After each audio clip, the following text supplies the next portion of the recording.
Dose única. Medida certa de cultura, informação e cidadania.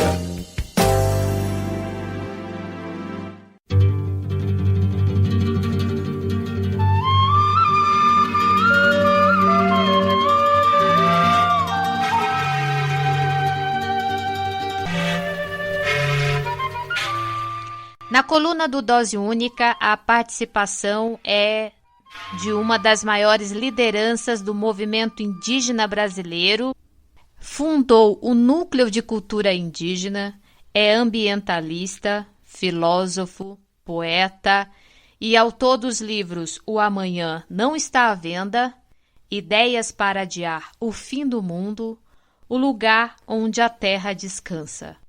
Ailton Krenak, um dos maiores pensadores indígenas.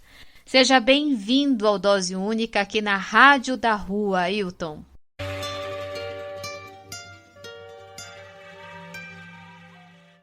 Cláudia, é uma boa experiência para mim falar com vocês numa rádio de rua. Eu já tive experiência com rádio há uns 30 anos atrás e sempre foi muito agradável imaginar que a gente tinha pessoas nos escutando do outro lado do mundo, né? Do outro lado desta imaginação nossa de um público, uma audiência de rádio. Ainda mais nesses tempos, né, Ailton? Mas, Ailton, o mundo vive hoje crise sanitária, vive crise ambiental, crise climáticas. No Brasil, a pandemia afetou os povos indígenas e mais ainda pela omissão do governo, que colocou em risco, né, a vida dos povos mais isolados, principalmente, aumentando ainda mais o genocídio dos povos originários neste país, que não é de agora, é desde a colonização. E não bastasse, né, esse cenário que eu acabei de descrever, nós enfrentamos a precarização dos direitos, né, que estão ameaçados, principalmente em perder o território, perder o direito à terra, perder direito à moradia. Os povos indígenas estão sendo expulsos de suas terras, indo para os centros urbanos e lutando por moradia nesses centros urbanos. Isso é muito real nesse atual cenário que nós estamos vivendo. E, ao mesmo tempo, essa humanidade ela gasta tubos de dinheiro para fazer turismo espacial e também para explorar outros planetas, né? A humanidade ela está mais doente. E qual é o tamanho dessa dívida, né, que nós temos com o meio ambiente, Ailton? Bem, Cláudia, eu fiz um comentário que há 30 anos atrás eu fazia um programa na Rádio Universidade de São Paulo e ele tinha o singelo nome de Programa de Índio. Ainda é possível acessar porque minhas filhas, 10 anos, 20 anos depois, elas digitalizaram os programas que eram feitos na rádio e agora tem um acesso nele na web, com esse mesmo nome. Naquele tempo, o mundo era mais simples. Olhando em perspectiva, era mais simples o mundo. Não significa que não tinha sofrimento e que não tinha pobreza, mas parece que o mundo ainda estava vivendo uma espécie assim de transição daquela ideia de progresso, desenvolvimento para todos. Havia um certo consenso de que cabia todo mundo no planeta, que ninguém precisava escapar daqui para Marte, nem para lugar nenhum, e que a gente resolveria as questões essenciais aqui na Terra. Eram questões relacionadas à pobreza, eram questões relacionadas à exclusão social, e o final da década de 80 projetou uma ideia de inclusão social ampla. Na década de 90, com a Conferência do Rio de Janeiro, em 92, anunciando as mudanças climáticas e essa distopia que nós estamos agora habitando, ela foi o primeiro anúncio de que a Terra não cabia todo mundo. Quer dizer, não cabia todo mundo comendo, consumindo, predando, do jeito que a gente vinha fazendo desde a industrialização. Então, isso que nós chamamos de humanidade é desigual demais, a ponto de não caber mais o termo de nos referir a todo mundo como humanidade. Uma grande parte dela foi transformada em subhumanidade. Ela não vai mais ser incluída em nada. O capitalismo, ele não tem mais nenhuma proposta de incluir 70% da população do planeta.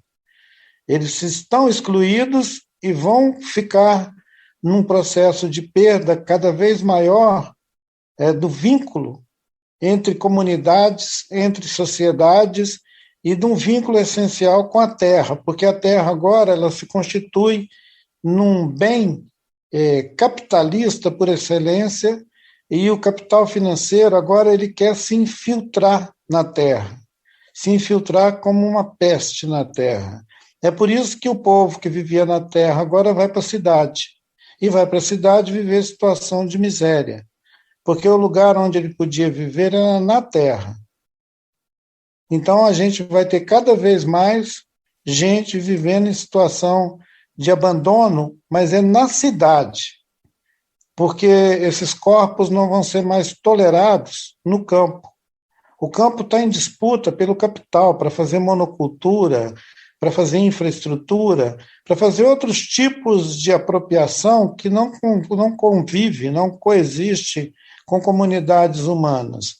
Muito menos coexiste com a ideia de uso comum do território. A ideia de uso comum do território é uma ofensa para o capitalismo, para esse capitalismo doente que está aí matando todo mundo. Ailton, e quando você descreve essa subhumanidade, essa divisão, a gente ainda tem alguma esperança de a gente mudar, de refletir, porque a gente está vendo o povo sendo expulso de suas terras, migrando para os centros urbanos, e do outro lado a gente vê uma população que não está tão consciente, não tanto nas questões ambientais como nas questões sociais e políticas, e o capital em cima de tudo. Para onde é que a humanidade tem que olhar e ela tem que adaptar ou pensar sobre o respeito ao meio ambiente, sobretudo à vida? Bem, de novo, a gente usa o termo humanidade como se fosse uma naturalização do estado real das pessoas vivendo no mundo, como uma egrégora. Mas, na verdade, isso não existe. 70% das pessoas não estão dentro disso que nós estamos chamando de humanidade, essa idealização. Os outros 30%, eles cabem dentro desse jogo em disputa interna entre eles. É a disputa entre aqueles países que são chamados de desenvolvidos. A periferia do mundo não tem como nem disputar, ela nem entra no campeonato. Agora, por exemplo, nós estamos vivendo uma situação escandalosa de ter uma Olimpíada em Tóquio, quando isso deveria nos envergonhar a todos. Isso não é motivo de regozijo, isso é motivo de vergonha. A gente deveria estar gastando os recursos necessários para cuidar das pessoas que estão sofrendo nesse momento um abandono tão radical a ponto de morrer nas ruas. Então, é uma vergonha ficar exibindo medalhas de ouro, essa coisa toda. Não estou desmerecendo ninguém que foi lá fazer a sua jornada. Claro. Mas, do ponto de vista global, isso só mostra que não tem uma humanidade. O que tem é um clube. Tem um clube que pode pegar avião, que pode ir para hotel, que pode fazer farra, que pode trocar medalhinhas entre eles, como se fosse um jogo grego, e o resto que se dane. O resto, o padre Lancelotti vai levar eles para morar debaixo do viaduto e dar uma sopa para eles de noite comer sem morrer congelado. Então, essa distopia que nós estamos vivendo, ela não pode ser tratada com a mesma linguagem e com a mesma gramática que nós fizemos a comunicação até agora. Às vezes parece que eu estou usando termos muito duros quando eu escrevo um livro e dou o título para ele de A Vida Não é Útil. Eu estou chamando a atenção para a gente adotar outros termos na nossa linguagem, quando nós nos comunicamos com as pessoas que estão desprovidas de tudo e ainda queremos vender a ilusão para ele de que ele pertence a alguma humanidade.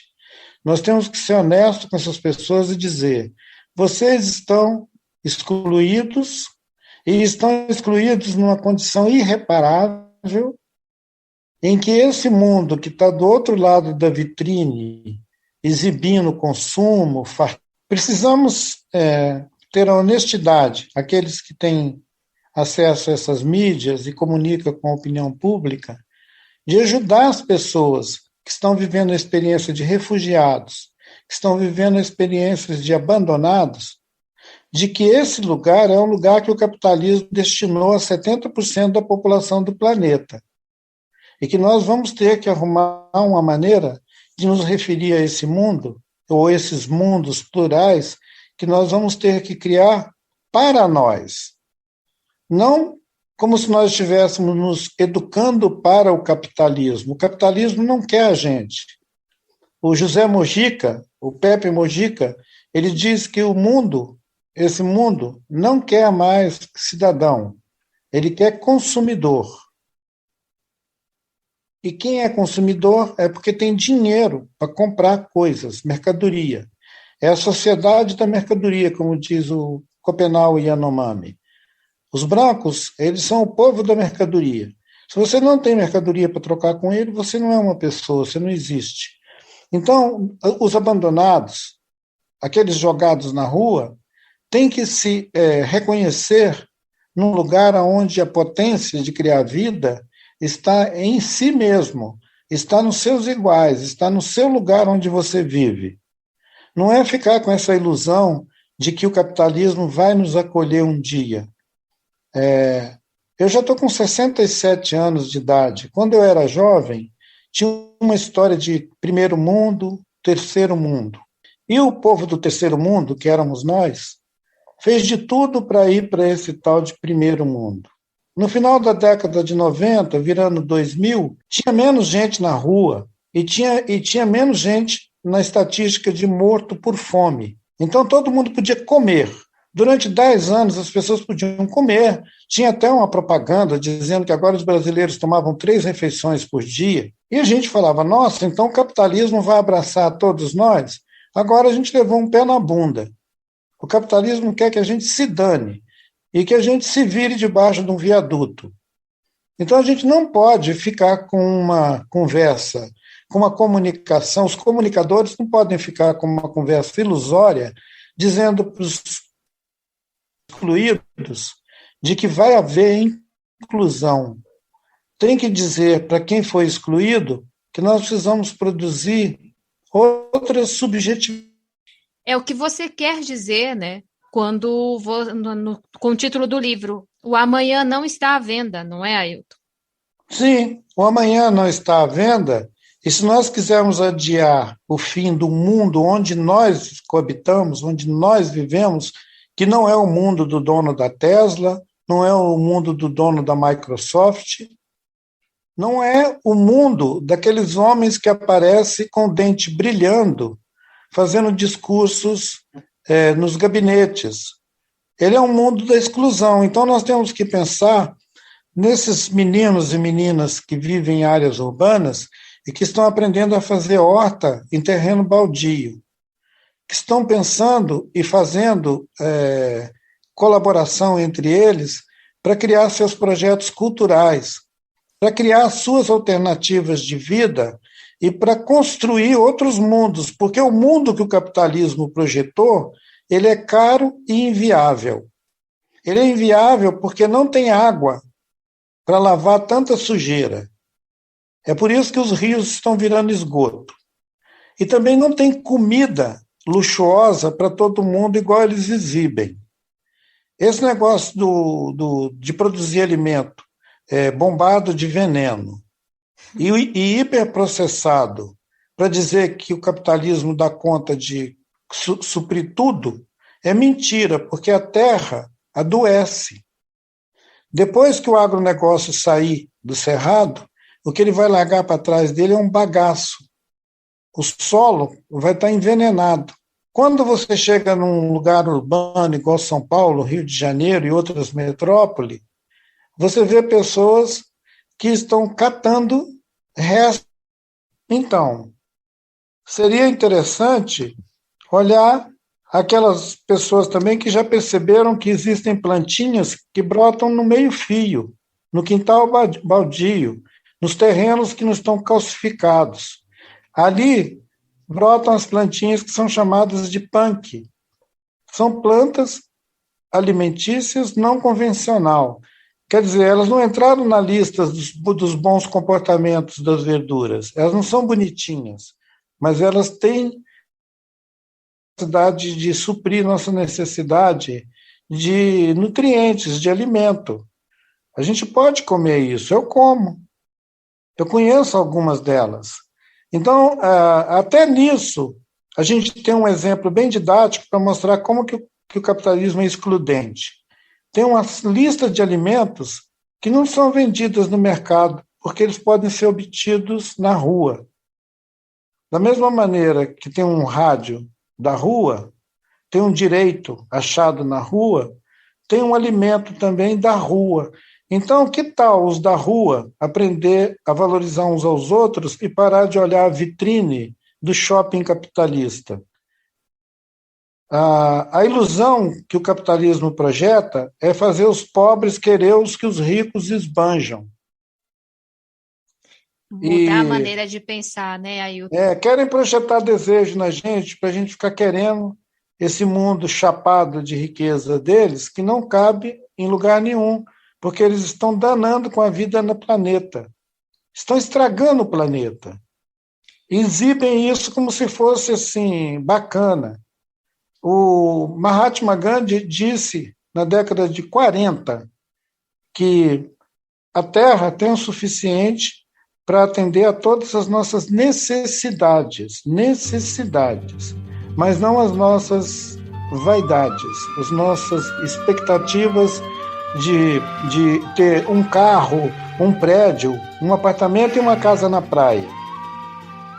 E eu disse mais recentemente que tem pessoas que querem viver bem pendurando um papagaio, uma bicicleta, uma barraca e subindo lá para o Himalaia.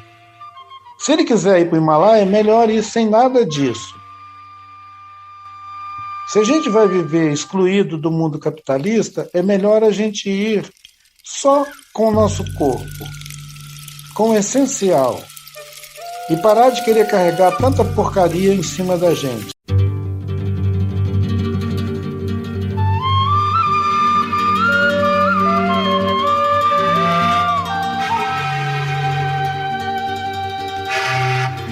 Na coluna do Dose Única, seguimos com o último bloco da participação de Ailton Krenak. Ailton partilha de seus pensamentos para nos ajudar na caminhada de luta. E retomando a nossa conversa sobre o nosso viver neste planeta, que você, além de nos alertar sobre o capitalismo, desigualdade e pobreza, a gente ainda tem muitos desafios, né, Ailton? O que, na verdade, o que a gente tem, o que a Terra nos oferece é infinitamente muito mais rico do que explorar ou você querer fazer um turismo no espaço, né? E tem também uma outra revelação grave, que é o seguinte: a única fonte de planeta é a Terra. Só que ela está em disputa. É por isso que o povo indígena está sendo expulso da floresta e que o povo do campo está sendo expulso do campo e estão virando esse contingente de pobreza urbana. Se você olhar 2, 3 gerações para trás, todo mundo podia viver em algum lugar num sítio, mas todo mundo foi atraído para a cidade. E se eles quiserem voltar para aquele sítio não existe mais, porque ele foi integrado a um sistema de produção industrial, que não precisa mais de mão de obra. Não precisa mais do seu avô, do seu bisavô, e nem de você. Então eles estão aplicando o botão do dane-se na pobreza. Toda essa conversa sobre preocupação global com a pobreza é mentira. Me faz lembrar uma conversa fiada de um discípulo de Jesus, que era o cara que arrecadava a grana, chamado Judas. Um dia ele viu uma mulher lavando os pés de Jesus com azeite e falou: que é isso, mestre? Dá esse azeite para a gente passar isso na grana e distribuir com os pobres. Aquele canalha era o primeiro capitalista da história. Ele não ia distribuir nada com os pobres. Ele só não queria que os pobres pudessem ter um momento de alegria lavando os pés de alguém com azeite. Exatamente. Essa é a sacanagem do capital. Com a conversa fiada de vamos distribuir com os pobres. Isso eu é peguei. A mesma conversa dos banqueiros, de todos esses caras. Nessa situação que a gente está vivendo no país agora, que é tão cansativo, Ailton, pensar, analisar, mas a gente precisa acompanhar essa situação política e social que a gente está vivendo. Ainda mais com esse representante, é o que está lá como presidente da República. Mas como que você analisa as políticas agora indigenistas, sobretudo com esse desmonte, né, que a gente tem dos nossos direitos e também com a FUNAI? Como que você analisa esse momento político-social? E aí eu estou colocando também as questões que a gente tem aí das articulações que os povos indígenas estão fazendo e exigindo, né, a retirada definitiva de várias PLs, né? Entre elas a PL 490. Como que você analisa esse momento? Esse é o momento da antipolítica, não é da política, é a antipolítica. É quando o tipo de pessoas que conseguiram ocupar o corpo das instituições, aquilo que a gente chama de o Estado está ocupado por um tipo de gente egoísta, alienada, negacionista e que está botando fogo na própria roupa. Então, assim, é um dane-se. Quando as articulações indígenas, o movimento indígena e a sociedade organizada denunciam esses projetos de lei, o ataque contra a Constituição e o ataque contra o patrimônio cultural do povo brasileiro, o que nós estamos, na verdade, dizendo é que nós estamos vendo o estrago que está sendo feito, mas só que nós estamos falando com uma parede, porque quem está do lado de lá não escuta. Seria mais ou menos a imagem que eu vi essa semana no jornal da televisão, uma mulher, uma senhora com mais de 60 anos, fazendo uma agressão racista contra 2 ou 3 pessoas pretas que estavam na frente de um prédio, e ela disse que eles eram macacos, e uma policial que estava fazendo sua caminhada, a paisana com roupa de exercício, vendo a ofensa, deu voz de prisão para essa mulher branca. Uma mulher classe média branca, rica. E a mulher deu um chute na policial. Ela foi imediatamente levada numa viatura para a delegacia, pagou R$1.000 de fiança e foi embora. Então, aquilo ali é um resumo da ópera. Um sujeito que tem 1 milhão, ele pode matar alguém no meio da rua, passar numa delegacia, deixar 1 milhão lá e seguir. Então, o capitalismo é desse jeito. A vida não vale nada. Então, dar um título de A Vida Não É Útil para um livro é pouco. Verdade. Ela não está valendo nada. É banal. A vida se tornou banal, né? Nem vamos comentar aqui o número de pessoas que partiram por conta do negacionismo e da Covid-19, né? Que também não cria nenhuma comoção. Não. Porque se você disser que foi 1 milhão, também não faz diferença. Então, o mais trágico disso, Cláudia, é como que isso está sendo naturalizado. A gente começou a nossa conversa com a minha negativa de que existe alguma coisa que pode ser chamada de humanidade, um consenso, humanidade. Eu falei, não, isso não é verdade, não existe uma humanidade. 70% disso que nós chamamos de humanidade é excluído. E se ela morrer, não faz falta aos outros 30%. Esses 30% não estão nem aí se morrer o resto todo. Porque eles acham que todo mundo que não são eles é o resto. A pergunta essencial é, onde você se inclui? Você se inclui naquilo ou você se sente também resto daquilo? Porque se você se considera resto daquilo, já é um ponto de inflexão, de pensar. Espera aí, então eu não faço parte daquele jogo lá? Eu não vou para as Olimpíadas de Tóquio? Então o que eu estou fazendo com essa camisa amarela? E, Ailton, como é que a gente faz para esses 70% dessas que não são inclusas mesmo? E eu concordo com você, como nós somos os excluídos, como que nós podemos fortalecer esses 70% de excluídos para fazer diferença e pensar de uma maneira, mudar o seu pensamento, né? Mudar a sua forma de pensar, sobretudo respeitando a natureza, respeitando o meio ambiente e valorizando a própria vida. Como que a gente pode... Vamos imaginar, Cláudia, duas pessoas agora. Vamos imaginar duas pessoas em algum lugar. Vamos imaginar duas pessoas numa praça.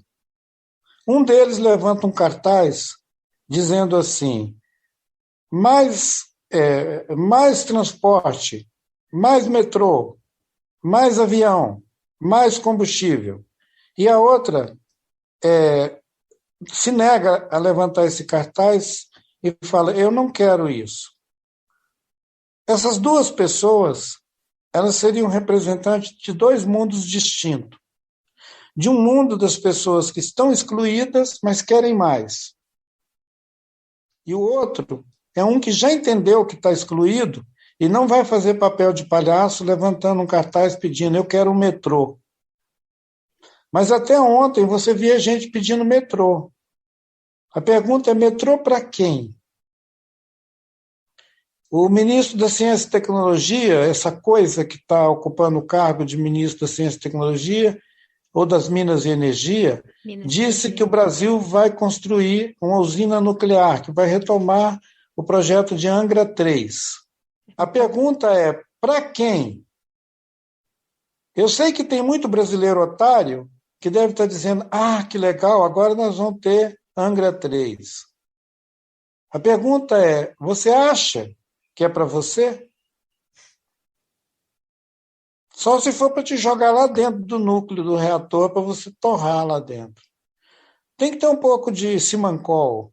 Tem que largar de ser otário.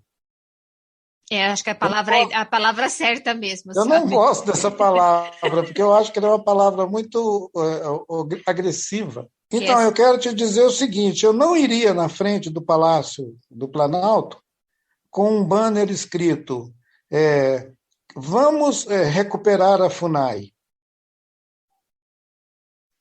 Eu não iria para frente do Palácio dizer vamos retomar as políticas públicas, porque eu sei que eu estaria fazendo papel de otário. Porque o cara que está do outro lado da vidraça vai rir de mim. E vai chamar um guarda e vai falar, dá uma paulada naquele cara. A última presença indígena em Brasília foi para levar gás lacrimogêneo e gás pimenta na cara, e bala de borracha. E algumas pessoas saíram de lá, inclusive, com os olhos prejudicados e até cego do olho. Então, a resposta que o poder instituído está dando para as pessoas é, vocês não valem nada. E é para se pensar também, né, nos movimentos que está tendo, né, o fora Bolsonaro, que está acontecendo de 15 em 15 dias, né, nada muda. Né, Muda sim, uma semana depois eles botam fogo na Cinemateca. Exato. Tem um casal de pessoas pobres que foram presas com a acusação de terem queimado a estátua de Borba Gato.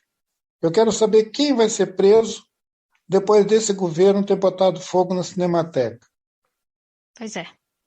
Vamos ver se a polícia vai sair aí caçando aquele secretário de Cultura que debochou de todo mundo. Ele debochou de todo mundo. Ele disse que provavelmente aquilo lá seja uma herança dos governos anteriores. Então, assim, estão escarnecendo da gente o tempo inteiro e do lado de cá ficam as pessoas querendo falar coisa com coisa, tipo assim, queremos respeito, né? Queremos respeito. Esse reclame está virando um reclame ingênuo. Olha, Ailton, a gente está chegando ao final aqui do nosso bate-papo aqui no Coluna do Dose Única e eu quero agradecer muito mesmo pelas provocações que você nos deixa e esse é o objetivo mesmo de nos deixar, nos provocar, nos fazer pensar sobre essa nossa realidade. Suas provocações nos dão esperança. Às vezes as pessoas fazem uma confusão do que é essa esperança, né? E isso também é conjugar o verbo esperançar. Né, uma missão mesmo, a tua fala, e é fundamental que a gente procure observar mais, pensar mais e respeitar mais a vida e olhar com crítica, né, esse mundo do capital e que tem caminho. Na tua fala você deixa muito claro que a gente tem caminhos, a gente pode fazer um caminho diferente, que a gente não precisa ficar ligado nas mesmas coisas, nos mesmos passos, que a gente tem força suficiente para a gente poder fazer a nossa caminhada. Muito obrigada. Você quer deixar uma mensagem aqui para o povo da rua, também para as pessoas que estão te ouvindo no mundo inteiro? Ou se você tiver algum poema também aí que puder partilhar com a gente, seria bom também, Ailton, mas fique à vontade. Um poema. Que bom. E ele é assim, ó. Mundo. Vasto mundo. Mundo. Vasto mundo. Mais vasto é o meu coração. E se eu me chamasse Raimundo? Seria só uma rima e não solução. Mundo, vasto mundo. Mais vasto é o meu coração. O mundo é o que nós queremos que ele seja. Mesmo quando a gente não contribui para que ele seja o que ele é, a gente deseja, e o desejo tem consequência. A questão é que mundo você quer que existe. O mundo que eu quero que existe, ele existe também.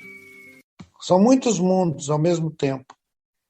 Mas se a gente ficar focado só nessa promessa capitalista, a gente vai ficar bobo, sendo enganado. Tem muitos mundos para a gente desejar e construir. Que maravilha. Ailton, muito obrigada mesmo, viu? Um forte abraço, sinta-se abraçado por cada um de nós aqui que te ouve. Tá? Com certeza. Viva! Viva, viva, feliz vida! Né? Seguimos adiante, juntos, fortes, de mãos dadas e praticando o verbo esperançar, que é o mais importante. Muito obrigada. Maravilha. Viva, tá. Viva. Tá, tchau, tchau. Valeu, tchau, tchau. Um grande abraço, querido. Viva, Cláudio.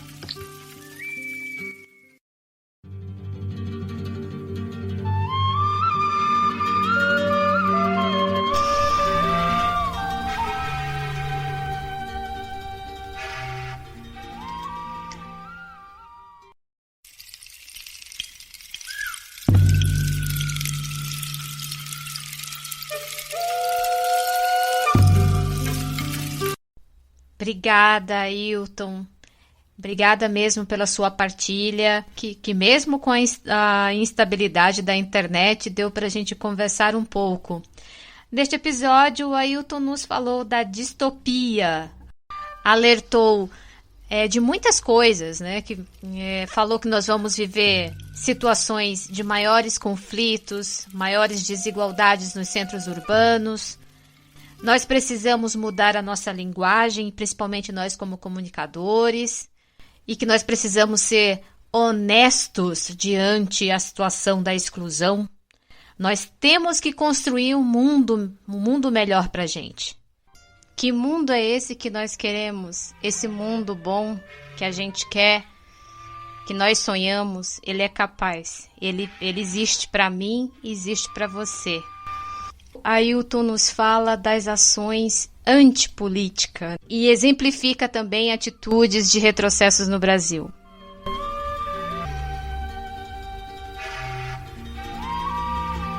E nós fazemos parte desses 70% de excluídos. Nós somos esses excluídos. E nós temos capacidade de pensar e de agir para fazer um mundo melhor. Eu convido vocês para acessar o programa de índio, que está na página icore.com.br/programa de índio. Se você colocar na internet icore.com.br/programa de índio, vocês vão encontrar programas que foram apresentados pelo Ailton Krenak e outras lideranças indígenas. E como ele mesmo informou, os programas foram recuperados, foram digitalizados e todo mundo pode acessar. O programa de índio ele era vinculado pela Rádio USP. E eu recomendo, eu já passei pelo site, é fantástico, é uma ferramenta muito importante para o conhecimento. Eu até recomendo também para os meus colegas professores também fazer uma visita, que é muito bom. São programas de 30 minutos e sempre falando ali de uma etnia, da luta das etnias dos povos indígenas na década de 80. Também recomendo os livros O Amanhã Não Está à Venda, Ideias para Adiar o Fim do Mundo e O Lugar Onde a Terra Descansa. Esses 3 livros são do Ailton Krenak e são leituras importantes para as nossas vidas. Dose única. Medida certa de cultura, informação e cidadania.